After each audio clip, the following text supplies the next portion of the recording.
ఓ 6 రోజులైతే గల్లీ గల్లీల గణపతి మంచి మంచి మండపాలు ఖతర్నాక్ సెట్టింగ్లు ఆటపాటలు భజన కీర్తనలతోటి మా సంబరం అనిపిస్తుంది.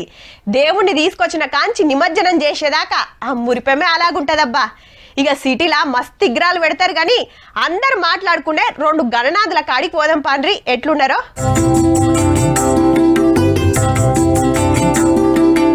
ఎట్లున్నాడు బాలాపూర్ గణేష్?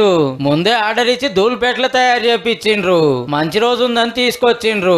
భక్తులు ఎప్పుడు కాని పనాయే. పెద్ద క్రేన్ తోటి బండిలో పెడితే చిన్నగా వచ్చిండు. బాలాపూర్ లో దింపంగానే చూస్తానికి అప్పుడే లైన్లు కట్టిండ్రు అంటే చూడుర్రిగా. అవు మళ్ళా లడ్డు అర్రాస్ పాటతోని బాలాపూర్ గణేష్ మస్తు ఫేమస్ అయిండు. ఇక మండపం సెట్టింగ్ చేసి డెకరేషన్ చేస్తారు.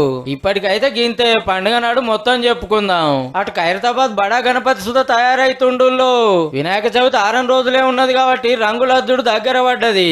షెడ్ వేసే వాళ్ళు నర్సయ్య అండ్ టీం వాళ్ళు షెడ్ వేసారన్నమాట. వాళ్ళకు 20-25 మంది.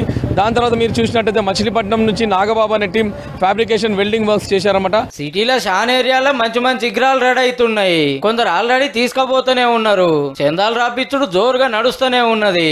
పెట్టిన మర్నాడు సందే నిమజ్జనాలు జరుగుతుంటాయి కాబట్టి మేయర్ మేడం ఆఫీసర్లు పోలీసులు ఆ పనులు కూడా అరుచుకుంటాండ్రు. మరిగా మీ గల్లీ గణపతి పనులు ఏడు దాకా వచ్చినాయో చెప్పు నడిపించుకోర్రి.